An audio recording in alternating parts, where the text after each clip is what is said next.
Expose house کے معزز ناظرین، السلام علیکم۔ دوستو، انسانی تاریخ اتنی ہی پرانی ہے جتنی اس زمین پر انسانی عمر۔ اس دنیا میں ہزاروں سال پہلے کئی تہذیبیں آباد رہیں، جن میں سے کچھ کی علامات آج بھی باقی ہیں، اور کچھ ایسی ہیں جن کی باقیات کئی صدیاں گزرنے کے بعد آج آ کر دنیا کے سامنے آ سکی ہیں۔ بہت سی تہذیبیں اور قومیں ایسی بھی ہیں جن کو وقت کے ظالم ہاتھوں نے گمنامی کی گہرائیوں میں گرا دیا، اور آج ہمیں صرف ان کا نام ہی معلوم ہے۔ تاریخ کی یہ سب وہ قومیں تھیں جو کہ اپنی سرکشی اور نافرمانی کی بدولت خدا تعالیٰ کے عذاب کی مستحق ٹھہریں۔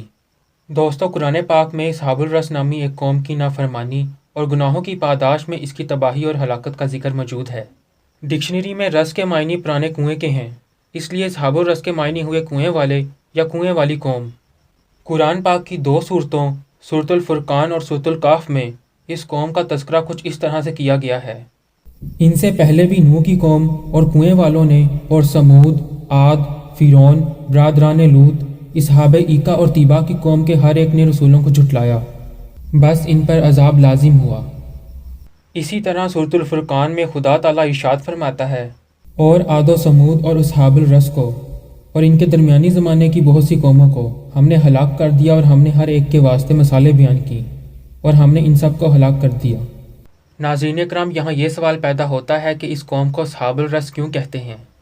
اس سوال کے جواب میں علماء تفسیر کے اقوال مختلف ہیں، مگر کچھ جگہوں پر تمام مورخین متفق نظر آتے ہیں کہ اس قوم کا تعلق حضرت عیسیٰ علیہ السلام کے ادوار سے پہلے کا ہے، اور دوسرا یہ کہ اس قوم کا تعلق کنویں سے ہے، اور تیسرا یہ کہ اس قوم نے اپنے ایک نبی کا قتل کیا جس کی پاداش میں یہ برباد ہو گئی۔ قصص القرآن میں ابو بکر بن حسن نے ذکر کیا ہے کہ اصحاب الرس کا ایک کنواں تھا جو ان کو اور ان کی فصلوں کو سیراب کرنے کے لیے کافی تھا۔ ان کا ایک بادشاہ جو کہ نیک مزاج، خوب سیرت اور عادل تھا، جب اس بادشاہ کا انتقال ہوا تو وہ اس پر بہت روئے۔ کچھ عرصہ بعد شیطان بادشاہ کی صورت اختیار کر کے ان کے سامنے آیا اور کہا کہ میں مرا تو نہیں تھا، میں تو بس وقتی طور پر تمہاری نظروں سے اوجھل ہوا تھا تاکہ دیکھ سکوں تم کیا کرتے ہو۔ وہ لوگ اس بات سے بےحد خوش ہوئے۔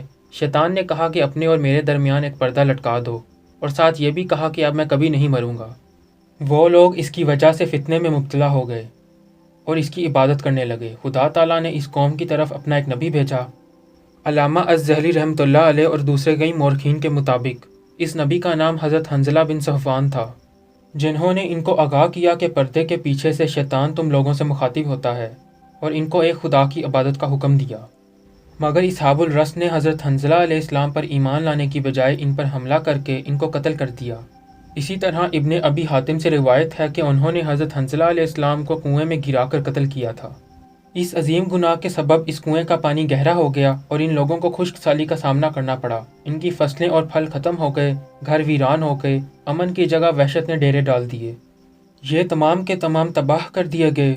کئی جگہوں پر آیا ہے کہ ان سب چیزوں کے ساتھ ساتھ کسی دوسری اقوام نے بھی ان پر حملے کیے، جس کی وجہ سے تباہی اور بربادی ان کا مقدر ٹھہری۔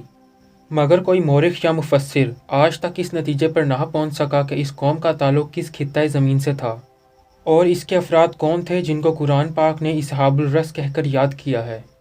اب ایک توجہ طلب حقیقت یہ ہے کہ 1929 میں وادی سندھ سے ایک گمشدہ تہذیب کی دریافت ہوئی جس کو موہنجو داڑو کہا جاتا ہے۔ اس کا مطلب ہے مردوں کا شہر۔ یہ دنیا کی قدیم ترین آبادیوں اور بستیوں میں سے ایک ہے، جس کا دور آج سے 6000 سال قبل یعنی کہ حضرت عیسیٰ علیہ السلام کے دور سے بھی پہلے کا ہے۔ موہنجو داڑو کی تباہی کی کوئی بھی خاص وجہ آج تک سامنے نہ آ سکی ہے، جبکہ یہاں سے ملنے والی مورتیوں سے یہ پتہ چلا ہے کہ یہ قوم بت پرست تھی۔ دوستو، حیرانی کی بات یہ ہے کہ مغربی تاریخ دانوں نے موہنجو داڑو کو دی سٹی آف ویلز کا نام دیا ہے، جس کا مطلب ہے کنوؤں کا شہر۔ اس کی بنیادی وجہ شہر میں کثرت سے پائے جانے والے کنویں ہیں۔ موہنجو داڑو کے صرف اب تک دریافت شدہ حصے سے تقریباً 700 کنویں دریافت ہو چکے ہیں، جبکہ اس کے علاوہ ایک عظیم کنواں بھی ہے جو کہ باقی سینکڑوں کنووں تک پانی پہنچانے کا مرکز تھا۔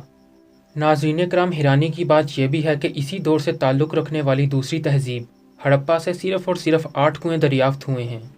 موہنجو داڑو سے ملنے والے کنویں ایک خاص نظام کے تحت تعمیر کیے گئے ہیں اور سب ایک دوسرے سے فاصلہ برابر رکھتے ہیں، جو کہ یہ ثابت کرتا ہے کہ یہ کنویں شہر کے تعمیر کے دوران ہی بنائے گئے تھے۔